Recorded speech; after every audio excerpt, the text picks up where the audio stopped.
मुंबई घाटकोपरमध्ये जी दुर्घटना घडली त्याच्यामुळे इतक्या लोकांना जे काही प्राण गमवावे लागले त्याच्या अनुषंगाने पूर्ण महाराष्ट्रभर मग पुन्हा या प्रकरणाची दखल घेऊन सगळ्या महानगरपालिकांनी जी कारवाई चालू केली। तसंच लातूरमध्ये पण ती कारवाई चालू आहे तिथल्या ह्याच्यामध्ये। पण लातूर महानगरपालिकेअंतर्गत परवानगी असलेले नसलेले त्याच्यामध्ये असं काही फरक न करता सरसकट ही कारवाई चालू आहे। आता लातूरपर्यंत बोलायचा विषय हा झाला तर आता प्रत्येक पेपरमध्ये आपण वाचतो की होर्डिंगचे सांगाडे वर खडे आहेत, थांबलेले आहेत आणि त्याची परवानगी नाही, ते अनधिकृत आहेत। 15-15, 20-20 झालं ते वर्षी सांगाडीतच खडे आहेत, कुजलेले असतील, ह्या असतील। पण आता इतक्या दिवसामध्ये असं आम्हाला वाटलं की आमची बाजू अजून इतकं मांडली गेली नाही। त्याच्यासाठी मग आज आमची बाजू मांडण्यापूर्वी आम्ही काय म्हणतो, आमचं काय, खास करून ह्या 3 जाहिरात एजन्सीमार्फत म्हणजे इनोव्हेटिव्ह मीडिया असेल, नेटिझन्स असेल, विशाल ॲड्स या गोष्टीसाठी। तर याच्यामध्ये आमची बाजू असे होते की या आमच्या जाहिरात एजन्सीची परवानगी आम्हाला उपायुक्त ठेंगल साहेब असताना रीतसर करून ती दिलेली होती। त्यावेळेस त्यांनी या होर्डिंगचं होर्डिंग स्ट्रक्चर, ह्याची परवानगी, ह्याच्या साईजेस, ह्या सर्व गोष्टीची खातरजमा करून त्यांनी आम्हाला रीतसर परवानगी दिली। त्यावेळेस देखील असेच महिना 2-3 महिने सर्व होर्डिंग बंद होते आणि मग त्यांनी ते रीतसर केलं आणि ते आपल्याला त्यांनी परवानगी दिली। त्याच्यामध्ये त्यांनी असं ठरवलं की कालावधीनंतर तुम्हाला याचं नूतनीकरण करून घ्यावं लागेल। मग त्या कालावधी संपल्यानंतर आम्ही त्या संबंधित एजन्सीला म्हणजे नगरपालिकेला आपण नूतनीकरणासाठी अर्ज वगैरे जमा केले। जी कागदपत्रे परवानगी देताना लागली होती तीच कागदपत्रे आपण नूतनीकरणाच्या वेळेस दिली।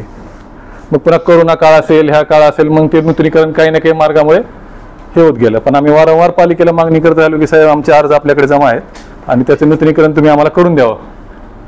मग पालिकाही त्या गोष्टीला तयार होती। पण आता हे याच्यामध्ये हे इलेक्शन वगैरे लागणं, आचारसंहिता लागणं आणि ह्या सगळ्या गोष्टीमध्ये पालिकेनं आम्हाला सांगण्यात आलं की साहेब हे प्रकरण जे आपण हे निवडणुकीच्या निकालानंतर मार्गी काढू, आचारसंहिता देखील संपलेली असते। पण आता ह्याच्यामध्ये दुर्दैवी घटना घडली आणि मग हे सगळं प्रकरण पूर्ण महाराष्ट्रभर पेटलं। मग त्या अनुषंगाने आम्हाला असं सांगण्यात आलं की साहेब आता हे जाहिरात बोर्ड जे तुम्ही लावलेले आहेत त्याच्यावर ते सगळे तुम्ही जाहिराती पहिल्या सुरुवातीला काढून ठेवा। मग आम्ही ते जाहिराती वगैरे काढून ठेवले। मग त्यामुळे असं झालं की तसं तर त्या जाहिरातीचे स्ट्रक्चर ऑडिट वगैरे केलेलं होतं, पण तरी देखील त्यांनी काढा म्हटल्यामुळे आम्ही जाहिराती फलकावरच्या जाहिराती काढल्या। पुन्हा त्यांचं असं म्हणणं आलं की साहेब नाही आता तुम्ही जाहिरात फलकही काढून टाका। म्हणजे साहेब हे अर्ज आपल्याकडे पेंडिंग आहेत आणि याचं ऑडिट स्ट्रक्चर वगैरे केलेलं आहे आणि ते आपण तुम्हाला जमा केलेलं आहे। आता स्ट्रक्चर काढायचं म्हणलं तर म्हणलं हे कशासाठी, म्हणजे काय अडचण। आता आपण जाहिरात काढल्यात, आता याच्यामध्ये काही धोका राहिला नाही, कारण की मुंबईसारख्या ठिकाणी, पुण्यासारख्या ठिकाणी जाहिरात बोर्डाची संख्या ही कमीत कमी 2000-2500 स्क्वेअर फूटमध्ये असते। आता मुंबईला जो बोर्ड पडला तो 121 बाय 120चा होता। आपल्याकडे जिथं साईज संपते त्या मोठ्या शहरामध्ये तिथून ती साईज चालू होते, म्हणजे एवढी तफावत आहे आपल्यात। आणि आपल्या इथं कुठल्याही बोर्डाला पत्रा वगैरे असं काहीच नसल्यामुळं फक्त आपण बॅनर काढलं तर ते फक्त खिडकीसारखं काम करतं। जशी ही खिडकी आहे, बस स्ट्रक्चर म्हणजे ही खिडकी आजच्या तारखेला, इथून हवा येते आणि हवा जाते। आता ह्या स्ट्रक्चरमुळे कुठे काही दुर्घटना होईल असा काहीच विषय राहिला नाही इथल्या ह्याच्यामुळे। ते म्हणलं आता ह्यात काही धोकादायक नाही आहे। मग त्यांचं म्हणणं आलं की नवीन नियमानुसार आम्ही नवीन कागदपत्रे तुम्हाला मागू आणि मग त्या अनुषंगाने तुम्हाला ते जमा करावे लागतील, तोपर्यंत तुम्ही स्ट्रक्चर काढून घ्या। म्हणजे साहेब स्ट्रक्चर काढल्यानंतर मग काय राहिलं याच्यामध्ये, नाही तुम्हाला स्ट्रक्चर रिऑडिट करावं लागेल। म्हणजे स्ट्रक्चर जर राहणार नाही तो रिऑडिट कसं करणार, हे स्ट्रक्चर मजबूत आहेत का नाहीत हे न बघता जर आपण म्हणले की मजबूत नाही आहेत, करायचं कसं आहे। मग त्यांचं तरी म्हणणं आलं, मग त्यांनी म्हणणं त्यांच्या परीने त्यांनी कारवाई चालू केली। त्यांनी कारवाई 15-16 तारखेपासून चालू केली ही सगळी। मग परत आम्ही विचारणा चालू केली असता 20-21 तारखेला त्यांचं असं म्हणणं की नाही तुमचे सर्व अर्ज आम्ही खारिज केलेले आहेत आणि तुमचा कोणताही अर्ज आमच्याकडे आजच्या तारखेला पेंडिंग नाही। म्हणजे सर इतक्या दिवस झाला आम्ही ते अर्ज मागत होते तुम्हाला नूतनीकरण करून द्या, पण तुम्ही आजच्या तारखेला रातोरात म्हणताय की सर्व अर्ज खारिज झाले। त्यांनी आपल्याला हे कळवलं 22 तारखेला, कारवाई चालू केली 16 तारखेला। मग त्याच्यानंतर त्यांचं असं मला पत्र आलं की त्या पत्रामध्ये त्यांनी सांगितलं की साहेब तुम्ही आता ह्याच्यात ऑडिट करून घ्या आणि पूर्वी जे ऑडिट केलं होतं प्रायव्हेट एजन्सीचं होतं, तुम्ही आता शासकीय ऑडिट म्हणजे तंत्रनिकेतनकडनं ऑडिट वगैरे करून आणा आम्हाला। मग ठीक आहे म्हणलं, आम्ही 21 तारखेला लगेच त्या पूर्ण लावटी तंत्रनिकेतनला संपर्क साधला, त्यांना तसं पत्र दिलं की साहेब असं आपल्याला स्ट्रक्चर ऑडिट करून घ्यायचं आहे आणि मग त्या हिशोबाने तुम्ही मला ऑडिट करून द्या, त्याची काही रीतसर फीस वगैरे भरायची असेल ते आम्ही भरायला तयार आहोत। पण त्यांचं असं म्हणणं आलं साहेब सध्या परीक्षेचा काळ चालू आहे आणि या काळामध्ये आम्ही काही तात्पर्यानेही तुम्हाला सेवा पुरवू शकायचो नाही, आम्हाला वेळ लागेल, आम्ही तुम्ही म्हणताय तेवढ्या वेळात आम्ही हे करू शकायचो नाही। मग ते आम्ही पालिकेला सांगितलं की साहेब असं तिथं वेळ नाही, त्याचं ते पत्र आम्हाला दिलं त्यांनी, वेळेअभावी करू शकत नाही, हे पत्र आम्ही पालिकेला सबमिट केलं। मग त्यानंतर मग त्यांचं असं म्हणणं ठीक आहे मग तुम्ही दुसऱ्या जिल्ह्यातले बघा, लातूरचं असं काही गरज नाही। मग तसंच मग आमच्या परिसरातले काही दुसऱ्या जिल्ह्यामध्ये उस्मानाबाद असेल, औरंगाबाद असेल, नांदेड असेल, सोलापूर असेल. मग शेवटी आम्हाला सोलापूरवाल्यांनी सांगितलं की आम्ही पैसे भरून घेतो, पण उद्याच्या उद्या तुम्ही म्हणत असाल ऑडिटला या तर आम्हाला अवघड होईल, पण आम्ही तुमचं ऑडिट करून देतो. त्यांच्याकडनं असं पत्र घेतलं, त्यांच्याकडनं एक नॉमिनल कोटेशन घेतलं आणि त्यांना अमाऊंट आम्ही नॉमिनल अमाऊंट ट्रान्सफर करून घेतली की उद्या त्यांनी बांधील राहतील की आपले पैसे घेतलेत तर त्यांना यावं लागेल. हे देखील आम्ही पालिकेला सांगितलं की साहेब हे, पण इन बिटवीन पालिकेचं चालूच राहिलं की साहेब तुम्ही स्ट्रक्चर काढून घ्या. मग आम्ही पालिकेला भेटलो, आम्ही त्यांना विचारलं साहेब उद्या जर स्ट्रक्चर काढलं तर मग उभारायचं कसं, म्हणजे ऑडिट कसं करून द्यायचं तुम्हाला. नाही म्हणजे तुम्ही पुन्हा उभारा, मग त्याची परवानगी घ्यावी लागेल का नाही घ्यावी लागेल, तुमच्याकडून घ्यावी लागेल. मग तुम्ही परवानगी देताल कधी, स्ट्रक्चर ऑडिटच्या बगैर देणार नाही. मग स्ट्रक्चर ऑडिट देणार नाही परवानगी, स्ट्रक्चर खडं होणार नाही, मग हे एकमेकाला कॉन्ट्रॅक्टिव्ह लागलं. म्हणजे पहिले स्ट्रक्चर खडा करावं लागेल, मग तुम्ही ऑडिट करताल आणि मग पूर्ण परवानगी देतात. आजच्या परिस्थितीत तीच परिस्थिती आहे, स्ट्रक्चर खडे आहेत. ह्याच्यातले जे स्ट्रक्चर कमकुवत असतील, ज्याचं स्ट्रक्चर ऑडिट आम्हाला मिळणार नाही ते आम्ही स्वतः काढून घेऊ. पण हे बघता न बघता किंवा हे मजबूत आहेत नाहीत काय, तुम्ही सरसकट जर म्हणत असतील हे सगळे काढा, तर हे कुठंतरी अन्याय होतो असं आमचं म्हणणं. बस एवढीच एक आमची बाजू आहे. आमचं म्हणणं हे नाही की पालिकेला काही कागद द्यायचे नाहीत, आम्ही आजच्या तारखेला तुम्हाला ती कागद देतोय की सुरुवातीपासून आमच्याकडे जी कागदपत्रे आहेत या संबंधीशी रिलेटेड हे सगळे कागदपत्र आम्ही तुम्हाला देतोय.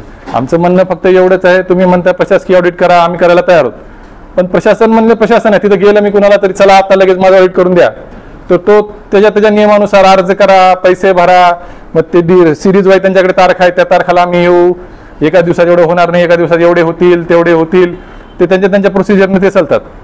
त्याला जो काही लागणारा वेळ आहे तर आम्ही फक्त त्यांना तेवढाच मागतोय, तोपर्यंत जाहिराती बंद आहेत. आणि मी म्हटल्यासारखं आज ते खिडकीसारखं काम करतात, त्याच्यामुळे धोका असण्याचा काहीच भाग राहिला नाही. कोण किती जरी म्हणत असेल, ते किती जरी जुने असतील, काही जरी म्हणत असतील, तर आमच्या व्यवसायाच्या अनुभवाने आम्ही सांगतो की आजच्या तारखेला त्या स्ट्रक्चरपासून, रिकाम्या स्ट्रक्चरपासून कुठं काही धोका नाही. तसं शपथपत्र आपण पालिकेत दिले, शपथपत्र आपण तसं कोर्टातही दिले. बस आमची एवढीच बाजू होती की आम्हाला पालिकेने वेळ द्यावा, आम्ही आमच्या प्रोसेसला आहोत. पण इन बिटवीन जर तुम्ही म्हणत असाल जागा मालकावर गुन्हे दाखल करतो, त्यांनाच हे करतो, मग जागा मालकावर गुन्हे दाखल झाले तर तो शेवटी काय म्हणणार आहे, आम्ही तुम्हाला व्यवसाय करता जागा दिली आणि त्याचा जर परिणाम आम्हाला भोगावा असेल तर मग हे व्यवसाय कशासाठी. मग तो म्हणतो असं स्ट्रक्चर काढून, म्हणजे इन बिटवीन तुम्ही काढले काय आणि जागा मालकाने आम्हाला काढायला लावले काय, परिस्थिती तरी म्हणजे निर्णय तर एकच झाला शेवटी. आमचं म्हणणं फक्त बाजू एवढी होती की आम्ही स्ट्रक्चर ऑडिट करून द्यायला तयार आहेत. तुम्ही ज्या सरकारी यंत्रणेमार्फत त्या सरकारी यंत्रणेमार्फत करून द्यायलेत, पण त्याला जे प्रोसिजरला वेळ लागेल त्याला तो लागेलच. त्याला आता आपण तरी काय करू शकतो. रात्रात तुम्ही म्हणले हे कागद नाही हे कागद द्या, त्या कागदाला काहीतरी वेळ तर लागेलच.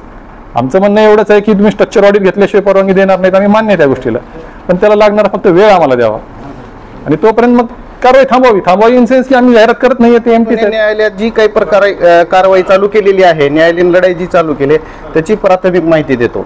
आता न्यायालयामध्ये जात असताना प्रथमतः आम्हाला आमच्या ज्या ॲडव्हर्टायझिंग एजन्सी आहेत त्या ॲडव्हर्टायझिंग एजन्सी ह्या लिगली व्हॅलिड असतील तरच न्यायालयात जाता येतं. आज आमचं प्रकरण कुठल्या तरी लेवलला एक टिकून आहे, कारण आमची बाजू प्लस असल्यामुळं किंवा आम्ही कायदेशीररित्या त्याचा परवाना घेतल्यामुळं आम्ही आज न्यायालयात टिकून आहोत.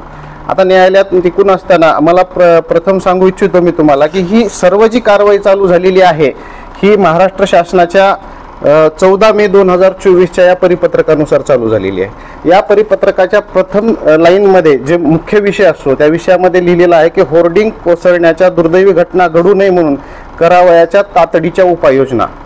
आता म्हणजे मेन उद्देश काय आहे यांचा, की मूळ उद्देश काय आहे की या घटना घडून कुठं तर जीवितहानी होऊ नये.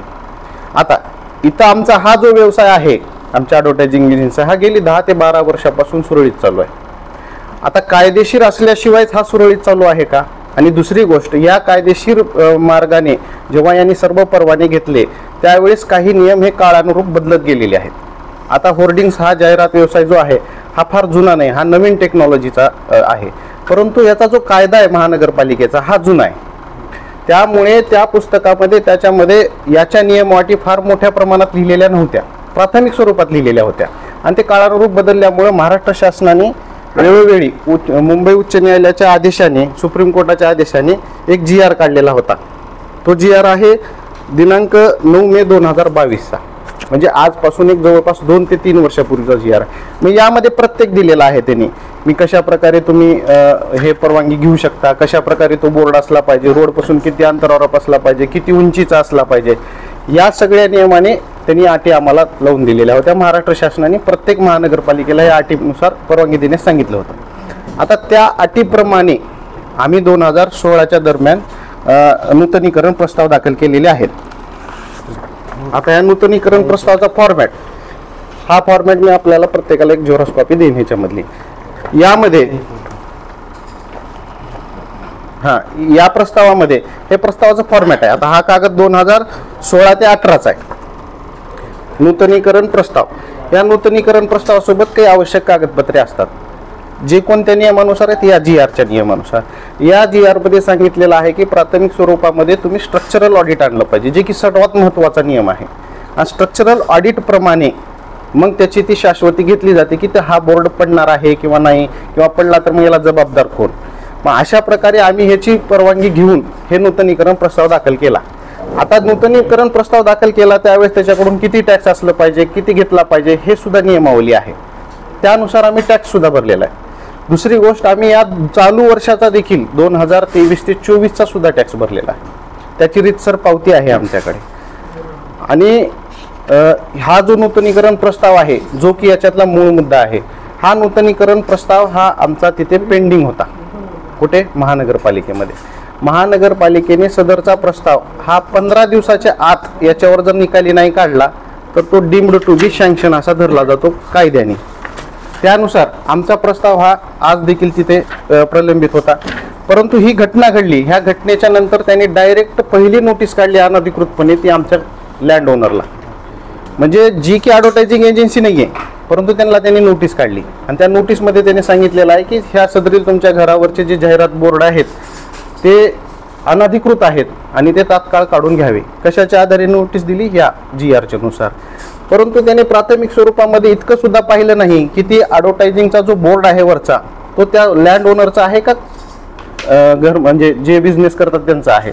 आणि त्यांनी ती नोटीस दिली. त्या नोटीसला त्या लँड ओनरच्या थ्रू आम्हाला त्यांनी कॉन्टॅक्ट केला. त्याप्रमाणे आम्ही त्यांना रिप्लाय दिला की सदरील होर्डिंग्स हे आमचे आहेत, त्या ओनरचा काही संबंध नाही. आणि त्यानंतर त्यांच्या लक्षात आलं की ह्या होर्डिंग्सच्या जे नूतनीकरण प्रस्ताव आहेत ते आपल्याकडे पेंडिंग आहेत आणि हे निकाली काढण्याचं काम आपलं आहे. आणि त्यावेळेस त्यांच्या लक्षात आलं आणि त्यांनी आम्हाला एक 22 तारखेला नोटीस काढलेली. म्हणजे त्यांनी 17 तारखेला काढली, आम्हाला 22 तारखेला दिली. आणि या नोटीसमध्ये लिहिलं की पहिल्याच वाक्यात मी एक थोडक्यात सांगतो, लातूर शहरातील उभा करण्यात आलेला जाहिरात व्यवसाय तुमचा नूतनीकरण लातूर महानगरपालिकेवर प्रस्ताव सादर केलेले आहेत म्हणजे आम्ही, आणि सदर प्रस्ताव हा अपूर्ण असल्यामुळे निकाली काढण्यात येत आहे. डायरेक्ट त्यांनी नोटीस काढली. म्हणजे आमच्याकडून पूर्वी टॅक्स घेतला, चालू वर्षाचा टॅक्स घेतला, प्रस्ताव दाखल करून आम्ही 1 वर्ष झालेले. स्टॅबिलिटी सर्टिफिकेट हे 3 वर्ष व्हॅलिड असतं. एकदा जर दिलं तुम्ही तर 3 वर्ष व्हॅलिड असतं. आम्ही स्टॅबिलिटी सर्टिफिकेट दिलेला आहे, तुम्ही आमच्याकडून टॅक्स घेतलेला आहे आणि डायरेक्ट नोटीस काढली की तुमचा प्रस्ताव चुकीचा आहे म्हणून. आता प्रस्ताव जर चुकीचा असेल तर प्रस्ताव कोणत्या कारणाने चुकीचा आहे याची प्राथमिक स्वरूपात आम्हाला माहिती दिली पाहिजे, किंवा आम्हाला नैसर्गिक न्यायाच्या दृष्टीने आम्हाला सांगितलं पाहिजे की त्याची पूर्तता करा. परंतु त्यांनी या महाराष्ट्र शासनाच्या GRचा गैरवापर करत, एक्सेसिव्ह पॉवर वापर करत डायरेक्ट आम्हाला नोटीस काढली. मग आम्हाला न्यायालयात जाण्याशिवाय दुसरा पर्याय नव्हता, कारण आमच्या स्वतःच्या वैयक्तिक बोलण्याला कुठेही दाद दिली जात नव्हती. त्यामुळे आम्ही न्यायालयात गेलो. न्यायालयामध्ये त्यावेळेस वॅकेशन असल्यामुळे सिव्हिल कोर्ट सुट्टीवर होतं, दिवाणी न्यायालय. तरी देखील आम्ही तात्काळ परवानगी घेतली. अर्जन्सी असल्यामुळे आम्ही परवानगी घेतली. विशेष म्हणून ते न्यायालयाने परवानगी देऊन आमचं प्रकरण दाखल झालं. त्यामध्ये आमची सुनावणी झालेली आहे, आम्ही आमची बाजू मांडलेली आहे. त्यावर महानगरपालिकेनेही त्यांचे म्हणणं दाखल केलेलं आहे आणि प्रकरण हे 3 जुलै रोजी निकालासाठी ठेवलेलं आहे. म्हणजे प्रकरणामध्ये स्टेप आहेत. हे प्रकरण तात्पुरत्या मनाई हुकुमाचं प्रकरण आहे, त्यामध्ये आम्ही स्टेसाठी दाखल केलेलं आहे. हे स्टेसाठीच्या ऑर्डरवर, म्हणजे मूळ प्रकरण आणखीन चालणारच आहे, परंतु स्टेसाठीच्या ह्याच्यावरती 3 तारखेला निकालासाठी ठेवलेलं आहे. आणि या निकालामध्ये म्हणजे या निकालासाठी ठेवलेलं आहे त्या दरम्यान एक प्राथमिक स्वरूपात आम्हाला संरक्षण कशा प्रकारे भेटलं जाईल यासाठी आम्ही बऱ्याच वेळेस आमचं शिष्टमंडळ आयुक्तांसोबत म्हणजे संबंधित कार्यालयातल्या सर्व अधिकारी यांच्यासोबत संपर्क केला आणि त्यांनी सांगितलं की आम्हाला तुम्ही तात्काळ आता बोर्डवरचे बॅनर्स काढून ठेवा, जेणेकरून जर वारं वगैरे आले तर ते पडणार नाही.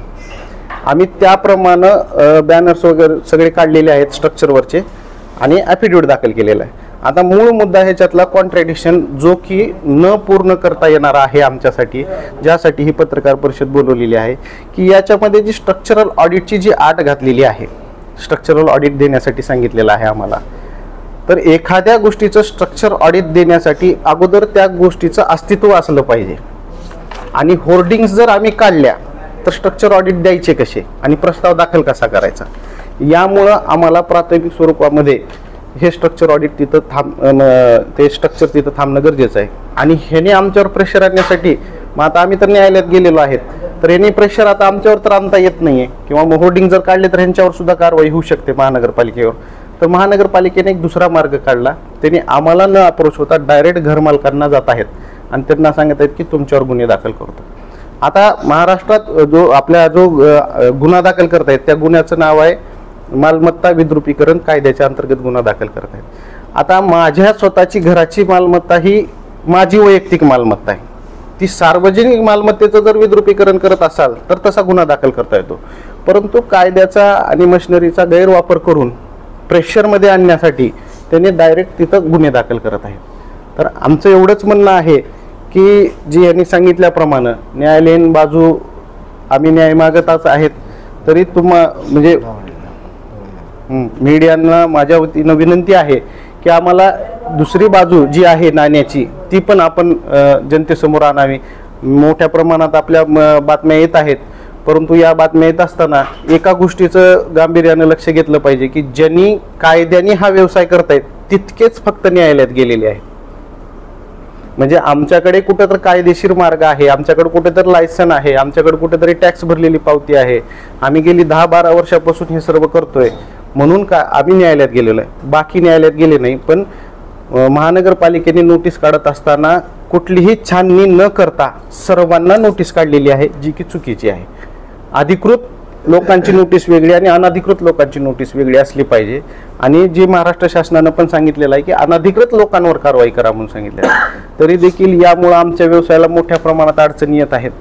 आणि याच्यामुळं जरी त्यांनी कुठलेही वाजवी नियम लावले तरी आम्ही त्याचीही सुद्धा पूर्तता करतोय. बाकी हा विषय रिपीट व्हायला नाही पाहिजे की आम्ही कशा प्रकारे स्ट्रक्चरल स्टॅबिलिटी आणण्यासाठी प्रयत्न केलेला आहे, तोही मी आपल्याला सांगितलेला आहे. 3 वर्ष. 3 वर्ष. आता किती वर्ष झाले परवाना नाहीये? परवाना नाही, परवाना कंटिन्यूच आहे. आता 22 तारखेला हे केलंय रिजेक्ट, रिन्युअलच रिजेक्ट केलं 22 तारखेला. नाही अगोदर दाखल आहे आमचा.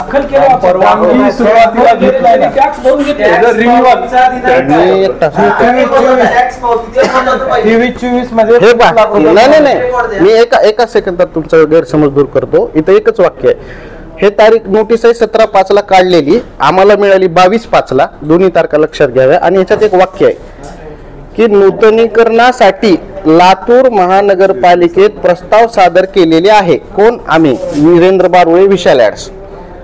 हा प्रस्ताव अपूर्ण असल्यामुळे निकाली काढण्यात येत आहे. या दिवशी निकाली काढलाय त्यांनी, म्हणजे आमचा प्रस्ताव पेंडिंग.